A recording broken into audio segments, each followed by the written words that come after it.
Good morning, everybody. It is very nice to be here. Y'all don't have humidity. It's fantastic. I know it's getting up to close to 100 degrees. That's great. But it doesn't feel like 100 degrees. It's actually nice. So I love being here. And we're going to go through several things. I'd like to tell you more about just who I am before we get started here. But when Dan and I sat down and started talking about what do we want to talk about here? And he said, well, I want to talk about feedback. I want to talk about building this culture of feedback. And we put the word courageous in. Dan put that word in, actually. And I love that. And we're going to come back to that. But I want you to be thinking as we're going, why does feedback take courage? And I want to end with that, but I want you to be thinking about it as we talk today. Oh, sorry, Austin. I'm supposed to stay within the black lines, guys. I'm a walker and I'm a talker and I use my hands. So also, yes, I'm from Birmingham, Alabama. This is my family right here. I was talking to him this morning. We've got twin girls who are 8. That's my little man, Grayson. He's actually happy. If you can believe it. That's my wife, Jane. We're coming up on 11 years of marriage. And that is our dog, Oakley. Jane's actually the one who's putting on the nice face there because that was a 10-year battle that we just won. And so we got a dog. Now I'm paying for that.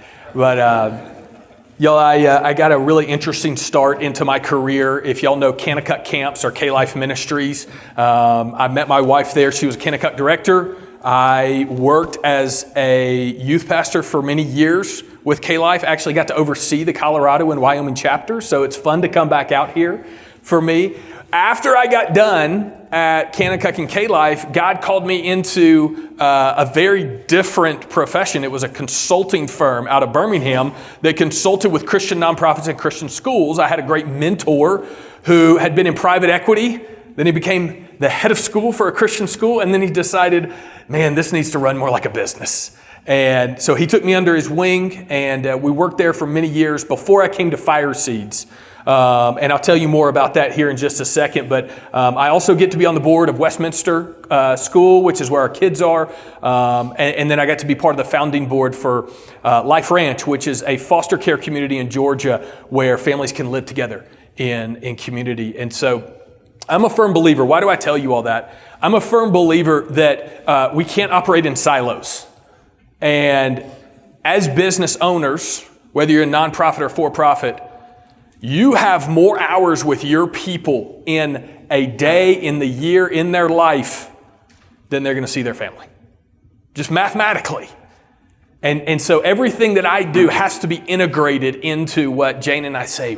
What do we feel like God is calling us to do? And that's where we landed on this idea of, well, that's feedback, that's communication. And so that's what we want to cover today. I work for FireSeeds. My CEO, Cord Sachs, is a serial entrepreneur. And when he sold his last company, he was talking with Dan Cathy, who's a mentor of his, and he said, Dan, what should I do next? And Dan said, well, Chick-fil-A needs leaders. Why don't you do a recruiting firm? Which does not make sense if you know Chick-fil-A, because they got the LDP program. They have a great leadership program. And Dan said, no, we need that key leader. We need that key leader that when they come in and they get there, the temperature changes and the business multiplies, people multiply, you multiply. And about 2 years into that, doing Chick-fil-A searches, getting into construction, getting into express oil change, doing a lot of searches, Cord said, this isn't enough. Because our mission is to discover, deploy, and develop multiplying leaders. So he started a SaaS business called Wildsparq that's a leadership development platform. And I tell you all that because that's what we're going to be going through today. Wildsparq has about 6 years worth of content. It's a scalable leadership development program that you can curate to your business. And we're just taking one of those models. It makes my job really easy because these are pre-made workshops for me. And so then we get to curate them into the audience that we're going to be in. I want to ask a question, though, first before we get started. I'm going to ask for some interaction today. I'm not a lecturer. If you don't answer, I will call on you. And the person who's looking down is probably going to get called on the first. Somebody give me a piece of feedback. You look sharp today. Wow. Thank you. I love your passion. Thank you. I like your haircut. My man Ryan over there. Me too. I do like all the fashionable haircuts in here. We have a lot. Somebody give me maybe a negative piece of feedback or something that could be constructive. You should hold the microphone closer to your face when you talk. Like this. That's good. Anybody else? One more. You can dress a little more professional. I like that. It's really good. Today's agenda. What are we doing? We're going to define feedback. We're going to talk about the posture of feedback. And then we're going to go through a feedback model before ending on talking about why does feedback require courage. This is kind of the crux of what we need to cover today. So if we are looking at the definition of feedback, I'm just going to pull up my notes here. When you look at the definition, it needs to be communication about how someone is doing in relation to a goal. Communication about how someone is doing in relation to a goal. When I ask you guys for feedback just now, how in the world can you really answer that question? Because you don't know where we're going. You don't know what we're doing. So your feedback, while very good, is not in relation to any goal that we have set together. How often do we give feedback?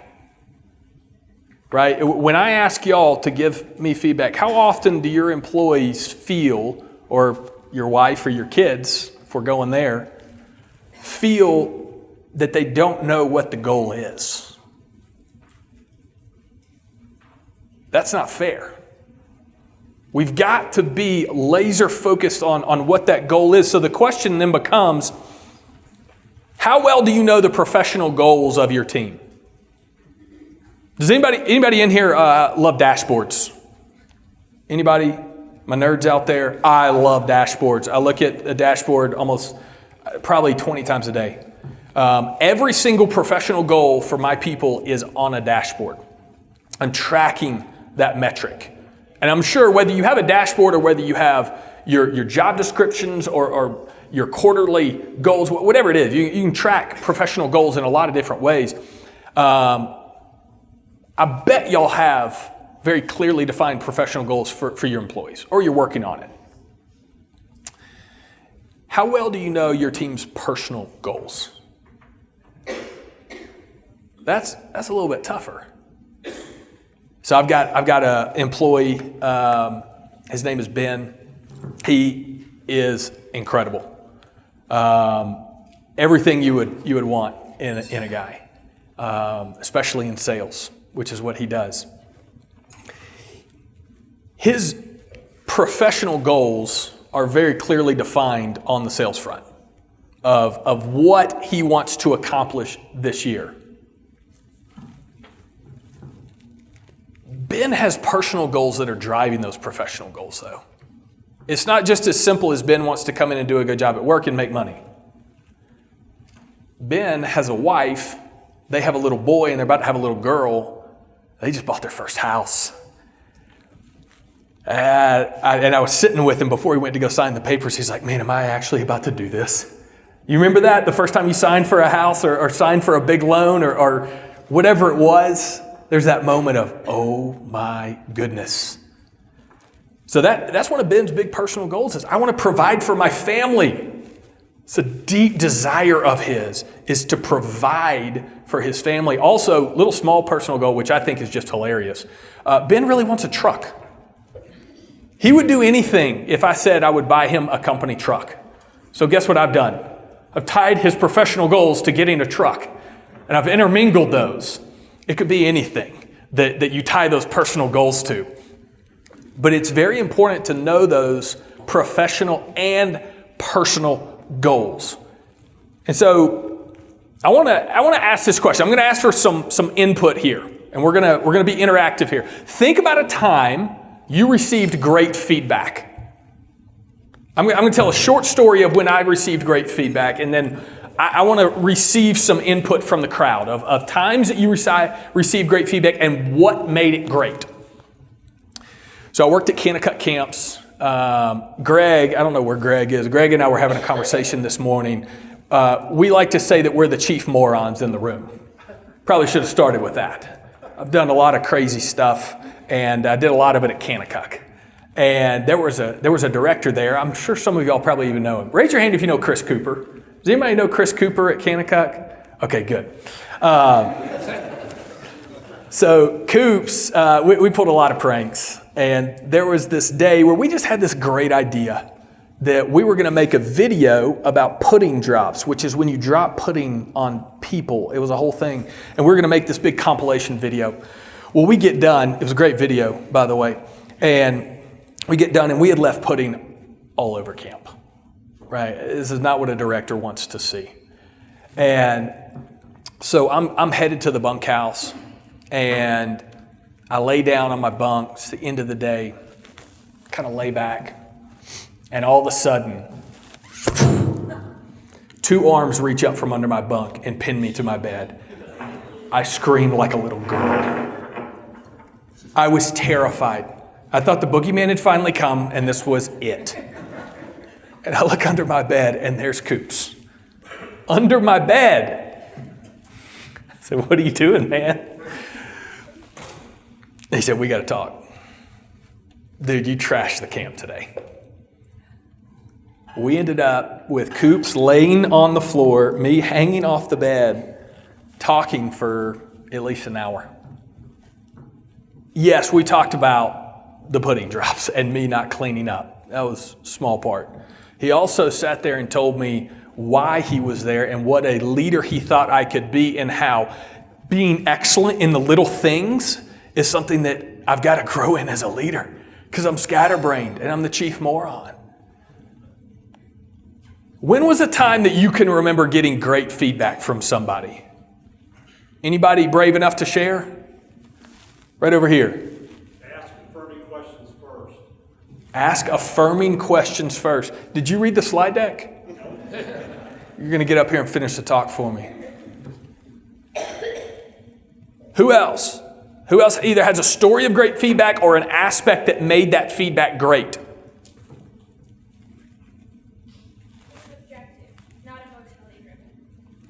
It's objective and not emotionally driven. What happens when it is emotionally driven? How do you feel? I feel like it's biased or maybe not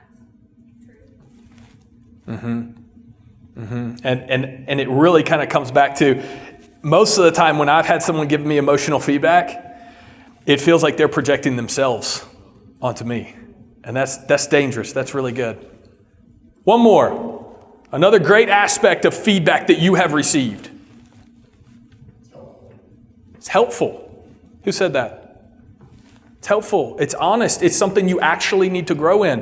When Coops came to me, I needed to grow in how well I followed up with things, how detail-oriented I was. That was something I needed. It was true. 1 Corinthians 4:6 says this: "Love does not delight in wrongdoing, but rejoices with the truth." Love does not delight in wrongdoing, but rejoices in the truth. Love and truth are the keystones of feedback. They have to be. If you built an archway for feedback, love and truth would be what you would have to walk under every single time to give good, effective, courageous feedback. Because here's what I know: love without truth deceives. If Coops had walked in, hidden under my bed like a madman, and not actually told me what I needed to improve on, that would not have been kind. He would have loved me, he would have encouraged me well, but I wouldn't have the chance to grow. However, truth without love destroys. Anybody ever had the boss come in, just knock down the door, come in yelling, screaming, just right in your face, telling you, yes, in truth, what you need to do better? No love. Love with truth develops. That's what we want for our people. We want them to develop. We want them to grow. We want to grow. But just like Coops knows I love pranks.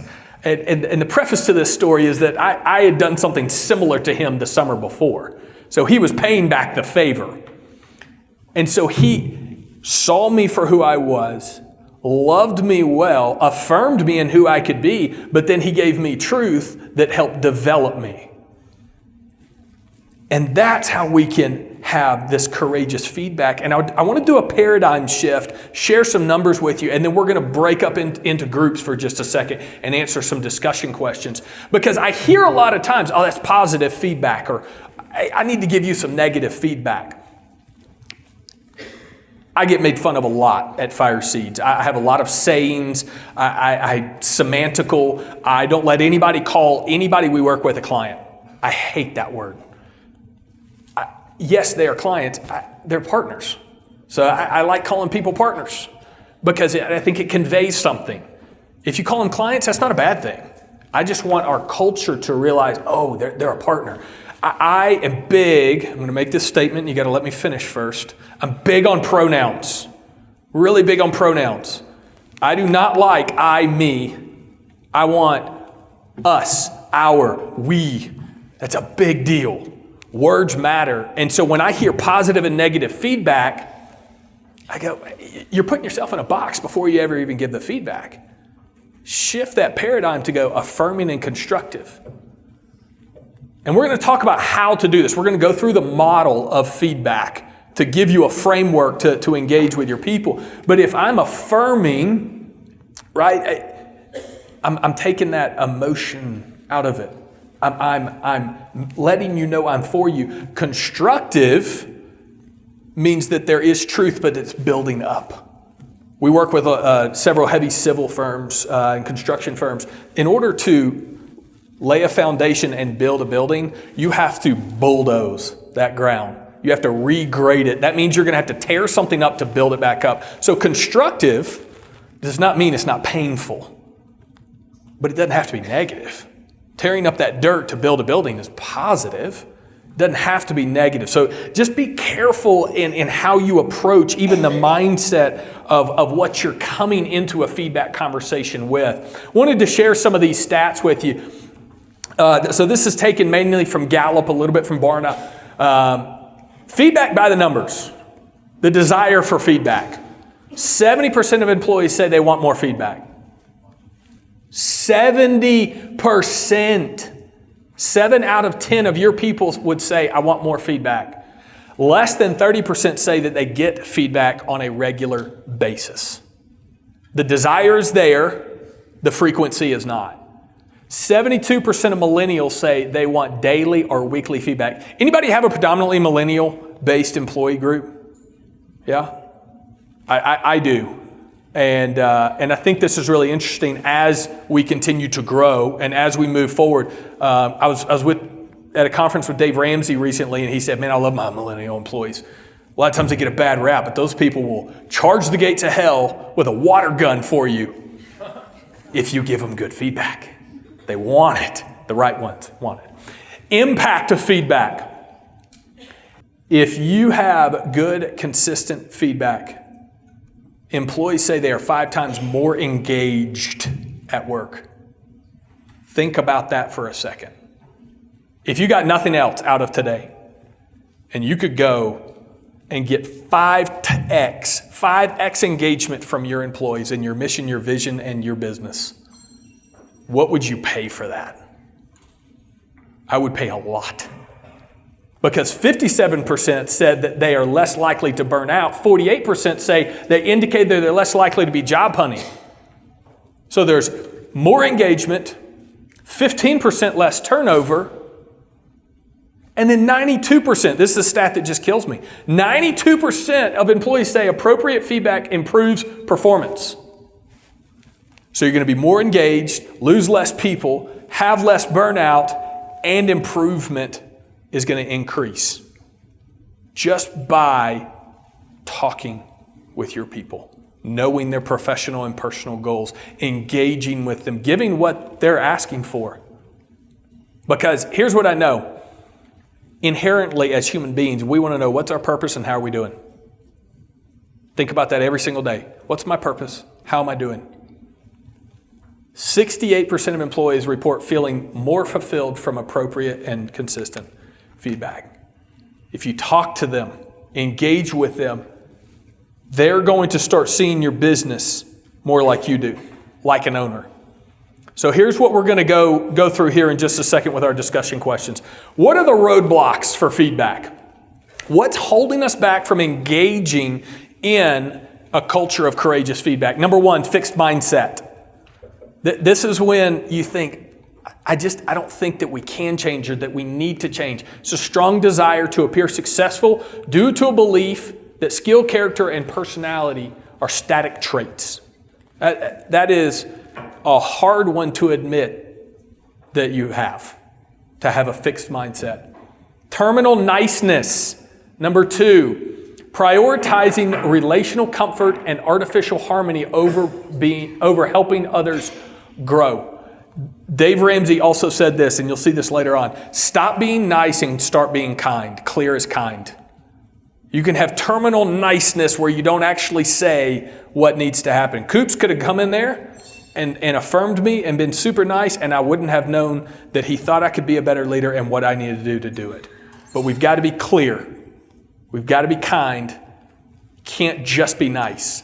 Number three, tunnel vision. An overwhelming focus on personal projects, tasks, and to-do lists. This is a little different than number four, which is no margin. This is only focusing on what you need to focus on, not picking your head up and looking around and going and being conscious of how's everybody else doing? How's my team doing? What do they need? I got the professional goals, but what are their personal goals? Do I know that?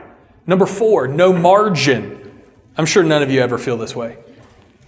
Lack of control over your calendar, leaving no room for creative thought. I had a mentor challenge me last year. He said, how much time have you built into your schedule to be interrupted?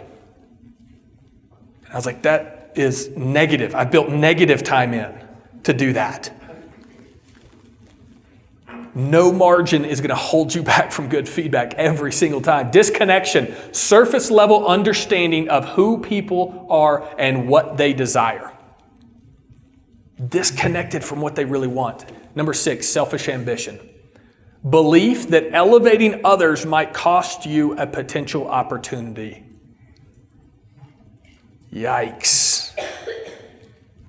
That's a tough one. What if I've got my guy Ben who's crushing it in sales, doing incredible? What if he did better than I did? What if he makes more than me? What if he eventually might be better at my job than I am? What if that's my roadblock to giving him feedback because I don't want him to get better? It's a real question I got to ask myself every single day and that I struggle with. So here's what I want y'all to do. Break up into tables, maybe into groups of 2, groups of 3, whatever makes sense with you guys. I'm going to give you about 4 or 5 minutes to go through these. Which of these roadblocks do you run into most frequently? And how does your roadblock impact the effectiveness of your feedback? Which of these roadblocks do you run into most frequently, and how does that impact the effectiveness of your feedback? And I'll click back over to the roadblocks so that you can see them. Take about 5 minutes, and then we'll come back together. Does anybody want to share the number one roadblock for feedback for you? Anybody brave enough to do that? What's the... We're such a Zoom world that we talk a lot about that. Just not having that. We're all over the place with people, not sitting down with people. So. Yep, I love that. That's really good. It's a hard one to overcome. Anybody else? Number one roadblock. I'm going to stand up because you guys will get this. I was given a lot of feedback because I look like a freaking lumberjack. When I give feedback, people get intimidated. So I always ever since I was 20 and I got my first managerial job, have to be nice. Like overly, incredibly nice. Otherwise you're going to scare somebody because you're giving them feedback. So that was like a big aha, thank you. Would also like to go cut down a tree with you after this.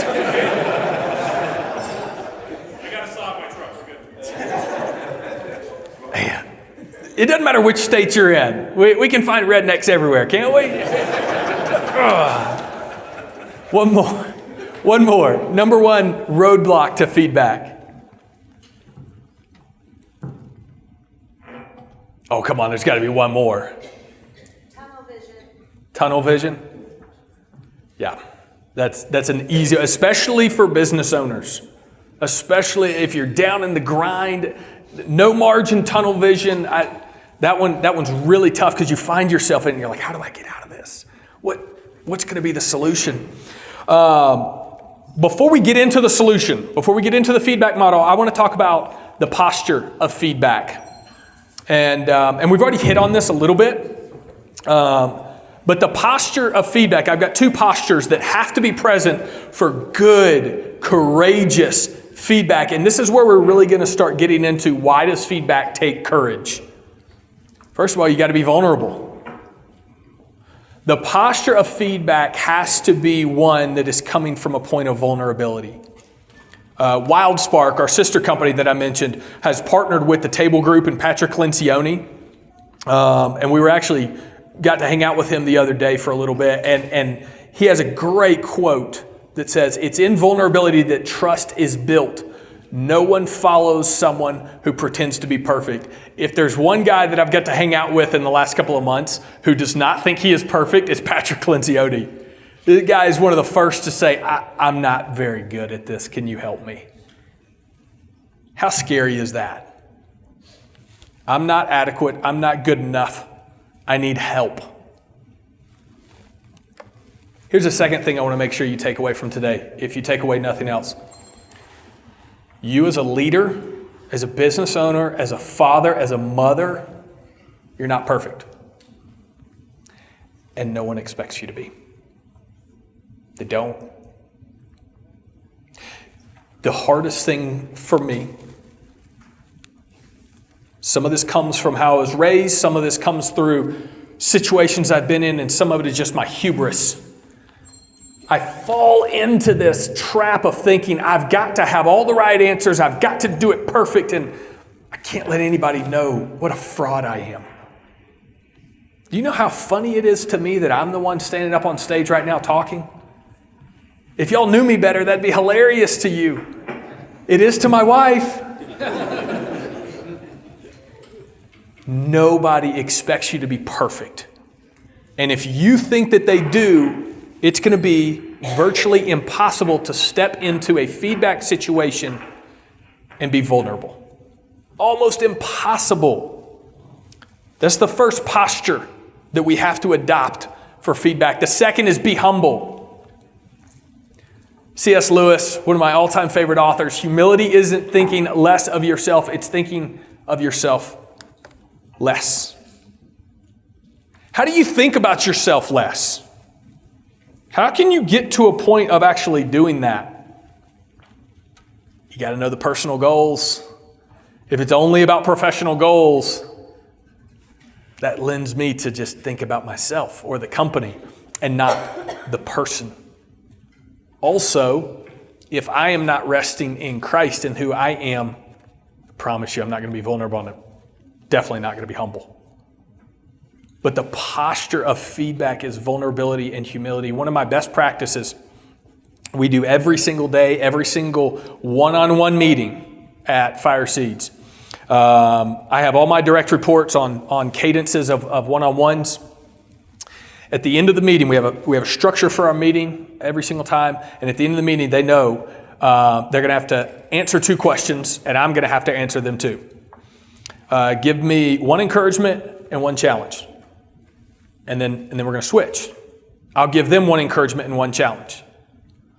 I started this back in K-Life. I didn't even know what I was doing. I actually didn't know what they wanted me to do in the job outside of not kill a kid. But a couple of months in, I was like, man, I want to get better. So I asked my team at K-Life, I asked my team at Champion, now I asked my team at FireSeeds, and you know what happened?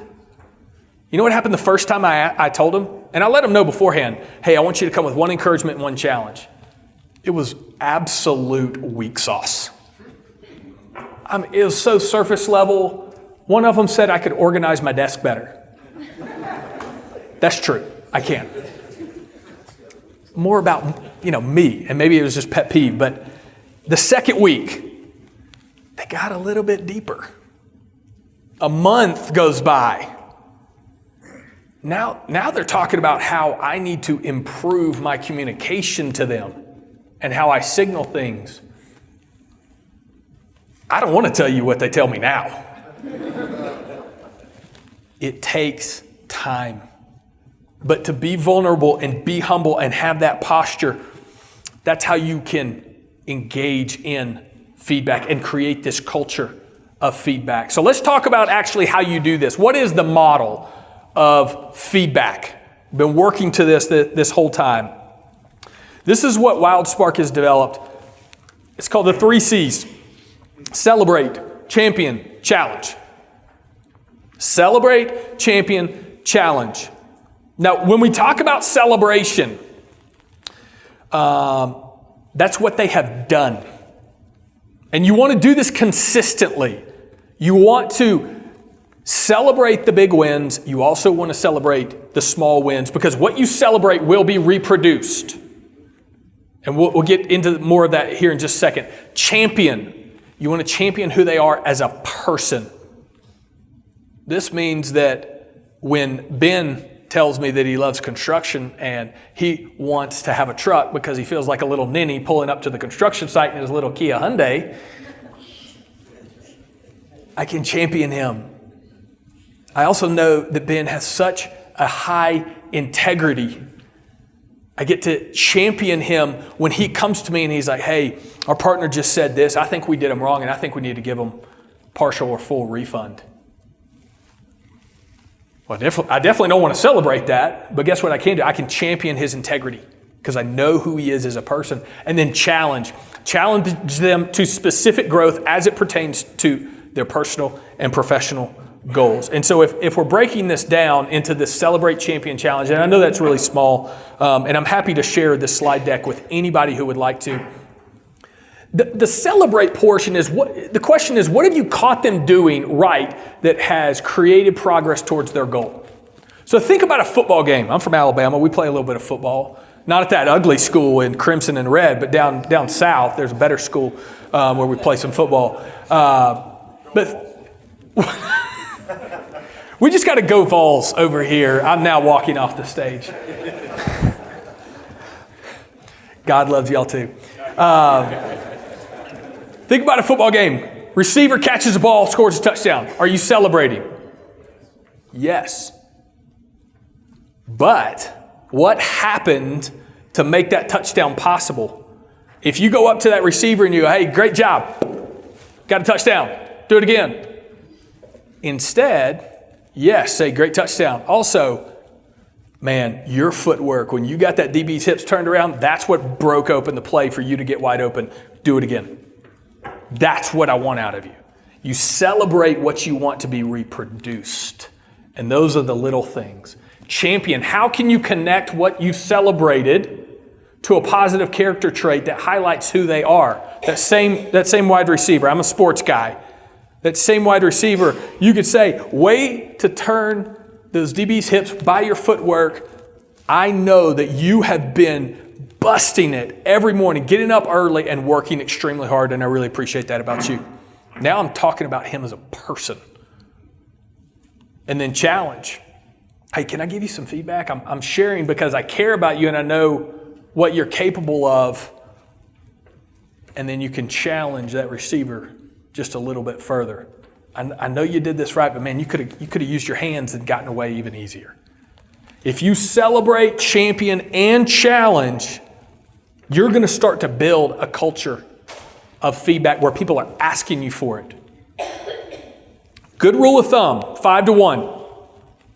5-to-1 on how much you celebrate and champion versus challenge. If somebody comes up, and I do receive y'all's feedback, except from the Vols fan over here now. Do you really want to listen to somebody if they don't know you? How hard is it to receive feedback or a challenge, even if you know it's right? Even if you know deep down, oh, they're right. Hold on, they have not celebrated me. They don't see what I do. They don't know who I am. That's where this 5-to-1 ratio comes in and is really, really important. Because when I sit down in my one-on-ones and I say, give me an encouragement and a challenge, I promise you, Ben knows. I know his family. I've eaten at his house. He's eaten at mine. I care about Reeves. I care about their new baby girl, but that took a lot of time for me to do. So we have to put the deposits, the equity of celebrate, champion, and challenge in place in order to build this culture. So here's what I want to do. I want to spend probably at least 10 minutes. And when y'all kind of get done, just kind of look up at me, let me know. But I want to go through a feedback culture assessment as a table. And you can break up into 2s or 3s if you want. But I want everybody to fill this out. You've got it in your packet there. You have a feedback culture assessment. And I want you to fill out, I think that there's 8 questions, and then add up the total number at the bottom. And then we're going to go over these 2 questions. What did you learn about your team, and where is your biggest opportunity for improvement in your feedback culture? So I give you about 10 minutes here. All right, let's come back together. What did you learn? What did you learn about your team by taking an assessment? Assessments can be scary. You don't always get the answers you think you're going to get from even the team members that you think you know well. Sometimes you do, sometimes you don't. That's why you take them. Did anybody learn anything about your team that you weren't expecting as it pertains to feedback? Anybody? What did you learn about your team after taking this assessment? We think alike. Y'all think alike. Love that. That's good. People use feedback for different situations differently. So, like, if a team's been struggling a little bit more, you give more positive feedback to try and build the mentality. And sometimes, when you're winning a lot, you have a tendency to overlook some of the feedback, that you should be giving because you're winning. So, That's great. So he said different people use feedback in different ways in different scenarios, especially when you're winning. It can be really easy to give that positive feedback and not really think about the constructive feedback because you're winning. You don't want to mess it up. That's great. Anybody else? Yeah. Feedback is ineffective if you have a business partner on the other end of the feedback model. Feedback is ineffective if you have a business partner who is on the other end of the model. That's really good. I won't ask for show of hands who could relate. We're gonna go into a panel discussion here in just a minute. I really appreciate y'all's input, your attentiveness, your willingness to engage. I want to answer the last question that we had on the agenda. Why does feedback require courage? See, feedback and communication are hard. Because what we've really been talking about today is how to build a relationship.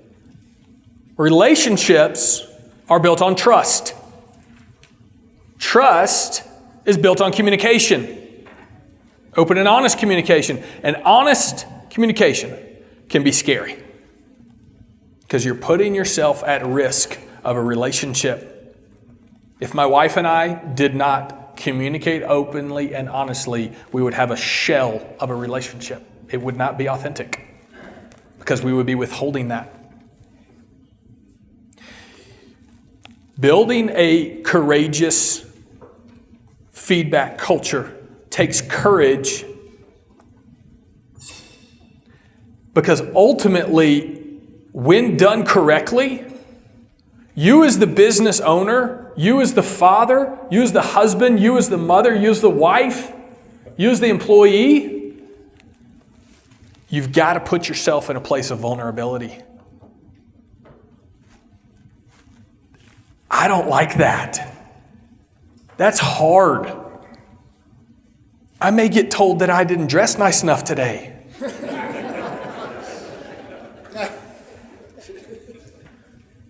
And we laugh, but how many people have been hurt by feedback? Y'all, I've been so wounded by feedback. I don't want to give Ben feedback that's vulnerable, because what if Ben uses that against me? What if he comes back and uses that to our CEO? What if he tells Cord something that I have been vulnerable about? And there's levels of vulnerability here. Hear me. There has to be. But ultimately, if we're talking about building relationships, that starts with us as leaders being vulnerable. How can we get to that place? How can we stay in that place when the tunnel vision, when the no margin, when fixed mindset, when the world is just crashing down on us and you feel like, man, I didn't have time to eat lunch. You might not have had time to eat breakfast. Dan and I were talking about this yesterday. I said, Dan, how many times you get to the end of the day and go, oh my gosh, I haven't eaten today? That's what we're talking about. So how can we stay in that place of vulnerability? This is what I want to end with here. Psalm chapter 3. This is David talking. This is when Absalom, his son, has rebelled against him. David is fleeing Jerusalem. Israel is rebelling against the shepherd king who God raised up. And this is what David says, O Lord, how many are my foes? Many are rising against me. Many are saying of my soul, there is no salvation for him in God. You may not always feel that level in business or at your home, but I'm guessing it's not far off some days. But you, O Lord, are a shield about me, my glory and the lifter of my head. I cried aloud to the Lord, and he answered me from his holy hill. I lay down and slept. I woke again, for the Lord sustained me. I will not be afraid of many thousands of people who have set themselves against me all around. Not by show of hands. Whoever feels like business can feel like everyone's set against them. I've got 3 kids, 8 and under. I walk home and everybody's set against me. And we laugh about that, but that can make us feel like we're isolated. David is feeling isolated. He is up in the hills. He's hiding in caves. And then he slept. You ever think about that? He just laid down and slept. My kids fall asleep in their car seat all the time, randomly. They just pass out because they trust me. They trust my wife. They know that we're going to take care of them, wake them up when they need to, feed them when they need to, make sure that we don't have a wreck. That's what David is saying here. I slept because I trust you, O Lord. Arise, O Lord, save me, O my God, for you strike all my enemies on the cheek and break the teeth of the wicked. Sometimes I want to ask for that, if I'm being totally honest. Salvation belongs to the Lord. Your blessing be on your people. What did he just say there? Your people. Israel. The very people who are set against him, who have rebelled against him, who have betrayed him, I'm sure is how he felt. What does David do? He goes and he cries to the Lord. He communicates with the Lord. He's sharing his emotions. He's being very vulnerable. And I'm not saying he is giving feedback to the Lord. You are David in this situation. We are David. And what does David's posture do after crying to the Lord and resting in him?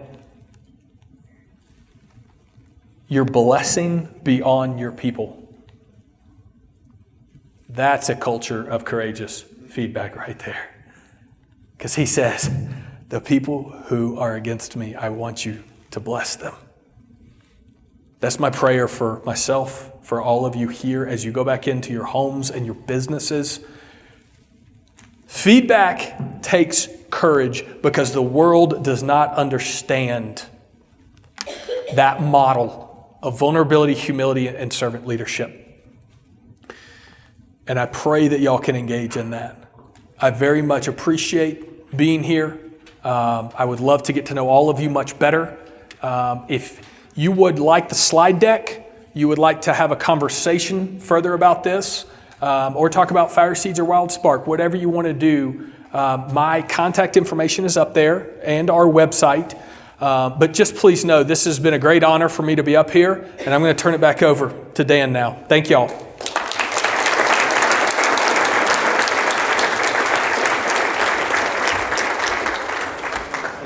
Hey, we'll invite you to your attention back on the stage here. It's One of the things we like to do most of the times in these events is to have the opportunity to hear not from just one of the speakers we have that come in as our guests, but also some local leaders and some of the things that's going on in their businesses and how they're seeing God at work. So we're going to ask just a few questions here, introduce each of the panel guests, ask some questions about general questions about leadership, and then a little bit about the topic of feedback itself. So my first question here is just going to have each person go down the line. If you guys could introduce yourself and what company you represent, what's your role there. And then I'd love for you to share just a general leadership question is, what's a piece of wisdom or advice that God has used to radically shape or reshape your leadership in your organization or prior to the one you lead in now that you're still implementing. So start with you, Chase. Tell us a little about you first. All right, so my name is Chase Yoder, and I'm with Yoder Family of Companies. Two tables there. Yeah. I was, up until about 30 minutes ago, the COO of the company, but then we heard the term chief moron. That stuck. Our guy decided that he's rewriting my job description. That was the feedback you got, the chief moron. That was some feedback I got. I think as far as just leadership and what God's been working with me, and I think a lot of our team actually, currently we're going through this, is just a lot of things that whatever you're faced with, it seems like our last resort is prayer, and taking that to Him, and now it's like, hey, this is how we should be starting everything. This is how we should go out first and foremost, is with prayer and working and leading our business alongside Christ instead of, hey, He's there when we need Him, but actively going out with Him. So. Yeah, that's cool. So lead with prayer. So what does that look like kind of on a daily rhythm for you? Is it like actual meetings or just people that are believers gathering before work, or what does that look like? A little bit of different. I mean, we've got a Bible study we do every Monday morning. And then outside of that, we've got a group of leaders that'll go around. We're praying over businesses. We meet once a week. Cool. And then, individually, we're always praying. And we've kind of got this group that actually this gentleman in the hat right here, Eric, wave, he is our as of yesterday, our journaler. So he's now taking everything. It's like, hey, we started praying for this. This is how God answered it when He did, and all that. So that we're keeping track of that. And we started that, like I said, yesterday. And I think you got a couple pages already. So very cool, awesome. Way to go, Eric. All right, awesome. Oh, you got one. All right. Yeah. Hi, my name is. Can you see that? Can you hear me now? Hey, there we go. My name is Rebecca Baumeister, and I am a senior level executive with an international nonprofit where I identify, develop, and lead a team of women that go into limited and restricted access countries to launch new nationally led movements, and we're currently working in over 20 different countries. Piece of wisdom, I would say that it's to approach every situation as a learner.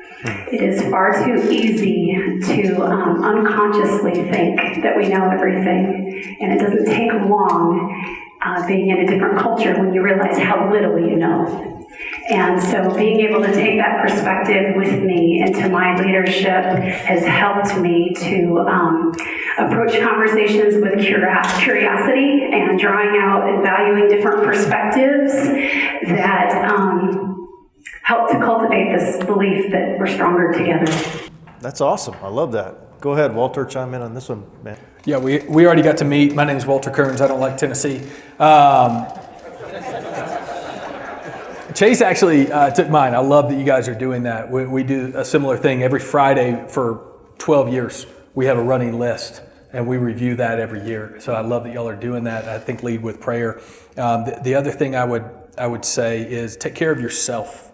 I've been challenged by a mentor recently that I'm so focused and trying to take care of our people. You can't lead if you're not healthy. And you don't have the margin. So I'd say take care of yourself so that you can take care of others, kind of the oxygen mask principle. Yeah. So before you chime in on David, so how many of you feel guilty taking care of yourself? Hey, keep your hand up. Go ahead, do that. So look around the room for a second, guys. It's probably almost half the room. I think as entrepreneurs, we're kind of wired that way. It's like, and then you get the idea of like, it's selfish to take care of myself. I should be serving like Jesus, right? Well, I want to share a verse with you, 1 Corinthians 4, or 1 Timothy 4, I believe it's around verse 16. Paul said to Timothy, pay close attention to yourself. It talks about doctrine and teaching, but also yourself, for as you do that, you'll ensure the salvation, not just for yourself, but for those you lead. So I think there's a divine permission slip right there. Pay close attention to yourself, because it really matters. So that's a good one, man. So how about you, Dave? Share about your business first. Yep. Perfect. Dior, so I am blessed enough to own a State Farm agency in Loveland, which has been super awesome. But some of the wisdom that I've found over the years is I got thrown into leadership in a corporate world before I was able to have my own business. And I was absolutely horrible at it. I mean, messed up everything. And I love this topic because a lot of this is what I did. They kind of threw me in there because I was good at my current job. And then ended up in a manager position where feedback, I had about 22 employees that were direct reports of mine. I made every single one of them cry within about the first 3 months because there was no love at all. It was get it done. And so what was fortunate enough for me is that I had an incredible mentor that came alongside of me, and she had a lot of love and put that right on me and gave me some really, really honest feedback. And that's why I love a couple of the slides you were showing us around the honest and the love, because I would have never, ever been in the position I am today without some really, really hard conversations with her. And so I would say on top of that, the vulnerability piece of it, I mean, we have to be vulnerable. There's no other way around it, and the humble side of it as well. It's I screw it up all the time, and my team lets me know about it. But I work on it every day. So, yep. So it's really interesting you say that, Dave, because you have to let everybody know, for those that don't know you, the makeup of your team. So right now I have about 4.5 employees, 21, 24, 26, 20, they're all under 30 years old. So my wife and I joke about it all the time because we don't have kids, that they're our kids. And they are. I mean, they truly, truly are my family. The turning point from when I did my corporate job to this is that I don't have to follow these corporate rules that they have in place that you're not allowed to talk about, and I can really bring these guys in as my family. And as a matter of fact, 2 of them are here today, and 2 of them are handling the office right now. But yeah, it's a lot of fun. Yeah. So I've gotten to know Dave. He's been in one of our groups for some time, and so I've got to know him more than some others. And I just love how he just really sees his daily role as a pastor to he calls them his team, his kids, because they're pretty young, So, but it's just awesome seeing you do that. And by the way, give Dave a hand for being up here, because he's like, I had to twist his arm, and he does not like doing this. So give Dave a hand, would you? Yeah. Dan likes to say, well, if God tells you to do it after you prayed about it, then you have to do it. I'm telling my wife that in the truck, and she goes, well, what if God tells you you don't have to do it? Then you say, you don't have to do it. Then I said, you heard from God wrong, buddy. So it's, we pray and put a lot of thought to these events. I hope you can tell that, because we really want to provide just a great experience for every one of you. And as we were praying for the team, as I was praying for the team up here today, I was just really excited to see who God laid in my heart to invite, because it's really strategic. So if you could share real quickly before we go on to the next question, just how many employees or team members you have in your organization, that would be awesome. All in, we're right around 300. Yes. All in, right around 60. Yeah. All in, we're right at 36. Yeah, but I love it, so there's a huge spectrum of experience up here, and also a nonprofit organization have international impact. So thank you guys for being up here again. So next couple questions just around feedback. And by the way, if we have time, we're going to open it up to you. So if you have a question, you can ask Walter or the panel up here. That would be awesome. So the first question on feedback related to feedback particularly is, how have you endeavored to create a culture where your leadership team employees or team members feel safe in giving you feedback, or with you, them giving you feedback, or vice versa? Someone to start? So this is optional, guys. You could jump in on this one. You're not mandated to share every one of you in this one. Okay, so what stuck out to me with what you just said was the giving or the receiving. Yes. And a leader that can receive feedback, people know that it's someone that they can follow. That helps to create that safe environment. Yeah, that's good. I think for my office, it just really comes down to trust with each other. You know, we've had, my office manager, Caitlin, she's been with me from day one for about 8 years now. And we work on this quite often. But it truly comes down to the fact that she completely trusts me and that all I care about is to help her and to make her better. And she does the same for me. If we didn't have that and the love that we have, it wouldn't work. Yeah. I think that's really good. I love that. Some of the nuts and bolts of what we've done, I shared with the one-on-one meetings, the encouragement and challenge. That's developed the individual giving and receiving of feedback. We have put in place this last year a certification program which gives growth tracks to our recruiters, so they know what they need to do and where they need to go. And part of that is feedback. So they get quarterly reviews, they get half-year dream sessions, but then they have bi-weekly what we call trial by fire. So we record every call that we have with some software, and they'll actually sit down with their manager and team members, and the manager has to engage and show one of their video calls as well. And so everybody gets to give feedback up and down, north and south, east and west. And so that's been really big for us, just helping to cultivate that culture. I don't think I have enough courage to do that. No, that's awesome, man. That's a high level. How about you, Chase? Got anything to add to that? Yeah, one of the things we do in some of our meetings is we call it the last 10%, right? It's like, hey, everyone's got that little thing that they want to hold on to that they don't want to say because they're afraid of how it might be received, right? So when we're sitting in a group setting, it's hey, make sure you get the last 10% out, and you can always tell when there's something more that needs to be said in the room, right? And you usually see who it is because they got it on their face, and it's easy to call them out, like, hey, you got something on your mind. What are you thinking? Yeah. And it kind of puts them on the spot in the moment, but if you're creating that opportunity for them to say it, they're going to bring it up, and then that always translates into one-on-one conversations, right? Hey, if we're willing to do this in front of a group, when you sit down, everyone's used to that last little bit that, hey, I'm expected to say this, and I'm not going to hold this back. And so as you've done that over time, you see people respond to that question more and more? Yeah, more and more. I mean, still in the group setting, you still have to call people out every now and then, or be called out, right? Right, But, yeah, for sure. So you can answer this question too, but kind of a follow-up to that. So what if you don't ask questions like that?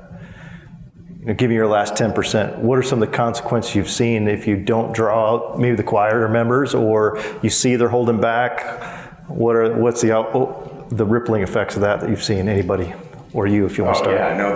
The main one is you're going to have the meeting after the meeting. Right? Yeah. You're going to have somebody that waits, and they're like, man, can you believe this happened, that happened, whatever, right? So you're always going to have somebody that has their opinion that they didn't want to share in front of the group, but then they're going to grab their key people, and then you start, all the stuff that goes behind everyone's backs. So you've got, obviously that's kind of the biggest one that we've seen, but then the other negative thing is you got a disengaged team member. Yeah. Right, so maybe they're not really bought into where you're going, they're not really bought into what you want to do, and everybody thinks they are. yeah, and they really don't care what's going on, so they're not really making a negative impact, they're not making a positive one either, so. No, that's really good. Any of you guys have anything to add to that follow-up question, or no? I just think it goes back to turnover. If people don't feel known, seen, and heard, they're going to burn out. They're going to be looking for another job. And I think somebody said it over here, is people leave because of leaders, not necessarily because of the job. I think they leave very, very small percentage of the time because of the job, or even pay. It's because of a leader most of the time. So Walter alluded to this question earlier in the roundtable discussion, but I want to ask you all up here. Can you think of a specific moment and share a little bit about that circumstance where a well-timed piece of feedback that you gave or received really changed you or your culture in some capacity? Do you have one? Okay. So I'll be a little vulnerable with y'all. I I had just begun in a new role and was traveling with my team, and we were in Nepal. And I was distracted, to be honest, by all the different things that were going on. And at the end of the week, as we had a debrief, my team, my lead facilitator reports to me, she said, you did not offer the kind of encouragement I needed from you this week. Wow. And I'll tell you what that did, because in that moment, God gave me the grace to just respond and say, you're absolutely right. I didn't. Will you please forgive me? And here's what I saw you do really well this week. And what I did not know was happening in that moment was this was a crucial moment. This foundation of trust was being established for me with this team at a really key time. And to this day, several years later, the team will still talk about that moment. And we talk often about how we are committed as a team to stepping courageously into uncomfortable conversations. And so God used that to give an example of we're going to do that together, and it's going to be safe, and it's going to be okay, and we're going to be a stronger team for it. That's awesome, and everyone remembered that moment. That's kind of scary. People are watching, right? Do you have one, Chase or Dave? Yeah, I definitely do. And this was when I first started my career and was selling cars, and we had a really good customer who was a family friend and came in to buy a car from me. And I, just because I assumed he's a good customer and a good friend, I didn't have to provide the same type of experience. And I went to go into the finance office, and I'm BSing with the finance manager and wasted time doing that and all this stuff. And I came out and he was gone. And I'm like, where'd my customer go? And the sales manager said, hey, he told you when you decide you want to take care of him to give him a call and that you really suck at your job. I said, okay. And I thought maybe that was just the manager embellishing, and then I called him and he told me I sucked at my job. But he did it in a way that said, hey, I know that you probably thought you could treat things differently, but you still have to serve your customers, you still have to serve people. And it was, even though that was at a different level, right, it's still carried into, it doesn't matter how well you know the person or anything like that. That's not an excuse to not give somebody your best, right? And so that was something that I learned early on, but I still think about that I'm like, man, I don't want to suck at my job. So it was a good piece of advice. So. Yeah, it's a painful gift sometimes, isn't it? Yeah. Dave, any thoughts? Yeah, I was just thinking about, as you guys were talking, as a business owner, I mean, we're humbled every single day. So the humility that comes with getting feedback from your team is hard. That's just the truth for me. But I would say, I don't have necessarily a specific time, but I will say where I do get caught up, it would be possibly tunnel vision that you were talking about, to where, my office manager might say, well, you're coming down on X, Y, and Z, but you didn't even see all this other stuff that we accomplished. That could bring me to tears thinking about that. Like, oh my gosh, I didn't reward on all these accomplishments that we just did all day, and I'm only focused on this one thing.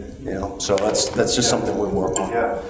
Yeah, so we'll ask one more question here, but I wanted to share this one because how many of you have teenagers or kids at home yet? Okay, a lot of you, yeah.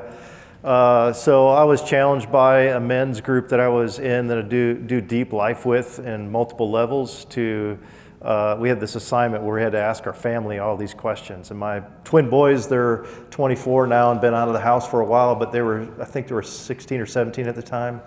And so I asked them a question, and they actually gave me some good feedback, and I didn't know if they would. But I never wanted to be the dad like I felt like my dad was, where I could just never measure up. And so I was always, my spiritual gift is exhortation. So I was always speaking words of encouragement, affirmation, but then I wanted to help them get better. So I'd always give them that one thing that, hey, just get a little bit better. And what they said to me just cut me to the heart.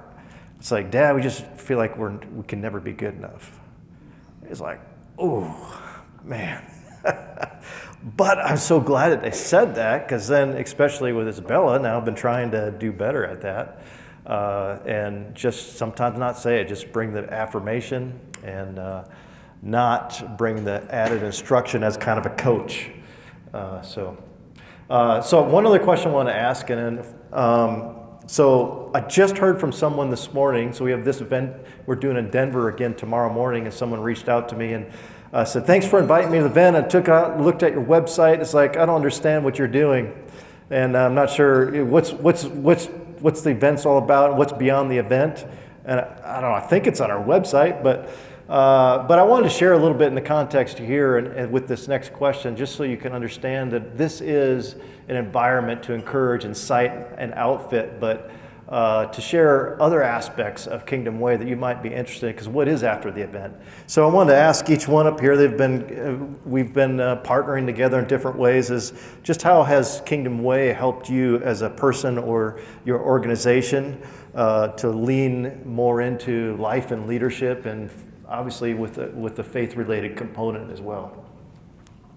Yeah, so I think one of the biggest things for us was out of one of these events, and I forgot who was presenting, I couldn't tell you any of that, but the concept we took out of it was just creating an organization that is that cares about your people, right? And we thought, well, we do a pretty good job about that, but not to the extent that these guys were doing it. So then with your help and Bill, our HR director, you've been spearheading this whole thing, but we've got a in-house, what we call our care team, right? And it's we take a percentage of profits and we put that into this bucket that essentially at each one of our businesses, we've got a representative that's kind of the eyes and the ears of the ground, right? And says, hey, we've got a need for this person over here. We've got a need with this person, whatever it might be, a down payment assistance on a home, getting a vehicle fixed, if they can't afford to fly out to like a family member's funeral, stuff like that. And so this care team will get together once a month and say, hey, I've got this need over here. And they all bring them to the table and they decide as a group who they're going to help and how they help the people within the organization. So that's been really cool to say that's something that we have, that we can offer, and then to see the impact that it's got on individuals. So. Yeah, so as you've tried to meet some of those needs, what are some of the things you've seen from the recipients of that? I mean, outside of, a lot of loyalty, right? I mean, it's cool, but it's just appreciation, and it's cool to know that you're serving somebody else, Yeah. So the appreciation, hearing the stories that come out of it, and it's one of the things that I appreciate is, we sat up here and talked about vulnerability, and there's a lot of things that won't get brought to me. And my wife's been helping out with this for the past few months, and she'll come home, she's like, did you know this is going on? Did you know this is happening? And I'm like, I had no idea, So Yeah. it's just a really cool way to engage with people on a closer level. Yeah. And I think you brought up something really important there, is especially if you're leading a bigger company like you. Some of you have chaplains in your companies. Even if you really want to provide that care for every employee, number one, you can't, and number two, a lot of times they're not going to come to you because you're the boss, right? So having a bunch of care team members, I just love what you guys are doing. So that's really exciting. So thanks for sharing that. Yeah, how about you, Rebecca? So one of the things that comes to my mind, you mentioned just a moment ago, the importance of developing and equipping the leaders that we're leading. And the only way that I can really do that well is if I'm taking time to invest in my own leadership development. And so for me, it's just been essential working with a coach that has similar values as I do, that helps me grow intentionally when life tries to pull me in a variety of different directions. There's an intentional focus on my growth as a leader in a kingdom-focused way. Yeah, getting to partner with Kingdom Way and FCCI, I was thinking, and I really don't want Chase to go first on any other questions because he keeps stealing mine. I think it's so simple, but the networking aspect of getting in a room, taking time to slow down like y'all have this morning, and just talking to other people, getting other perspectives and ideas. And some of the men and women that I've met over the last year and a half or so have really challenged me, either by what they're doing or the questions that they ask, to make me think, man, could we be caring for our people better? Could we be caring for the community, being more servant-hearted and missionally minded? And so I think that networking aspect, sometimes it can feel like a burden or just one more thing we got to do in the day. But I would say that's been big. I appreciate that, man, so much, because I hope you guys know we just long for you to make connections with people in the room. I just talked with Kim this morning. She helps start nonprofits, and I didn't know this till this morning, but she helped start two nonprofit organizations represented here in the room today. And that's just so cool. And we just love when we hear, hey, I met someone there and I hired them as such and such in my company. And just so amazing how the Holy Spirit makes us connect. You can't do that online, everybody. That's why we're doing these events live. And so thank you for sharing that, because that's a huge piece of it. And we want to hear those stories too, by the way, and celebrate those. Go ahead, Dave. Yeah, so we've been partnered with Kingdom Way for probably 8 or 9 years now. When we were meeting at Foundations and I don't know, some god awful time in the morning. It was 5:30 or something, but It wasn't quite that early. It seemed like about 6. But yeah, I'm with you. I mean, I get challenged by whether it's JB speaking or whoever in the room is speaking. I get challenged every single time to go back to my office and figure out how to get better at this. Because if we're not improving, then what's the point, right? And so I just appreciate everyone that's in the room that's actually done these before, because we're getting so much out of it. Particularly, in case you guys don't know, you usually see it on the slide deck at the end of Dan's, the men's cohort that they have. I've been a part of that since he started that maybe 4 or 5 years ago. Freaking game changer. Let's face it, men don't do alone by themselves very well. We're just not good at it.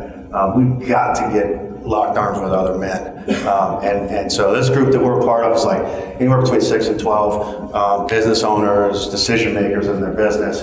And it's just been a game changer for the last 5 or 6 years, not only in my business, but just being in the Word, drawing closer to God as well. So I believe you're spending up I think it's called Bandit. I'm sure you'll see it at the end of the presentation here. But sounds like it's going to be a little more geared towards business.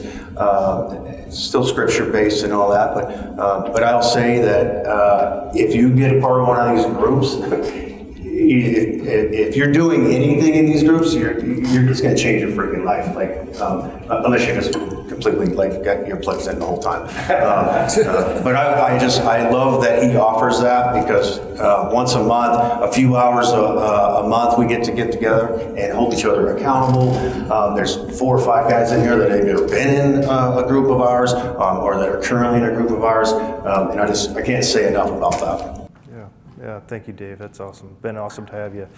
Anybody from the audience have a question for the panel? We probably got time for a couple questions if anybody has one. Yes, sir. Stand up and shout it out if you can, because we don't have any more mics.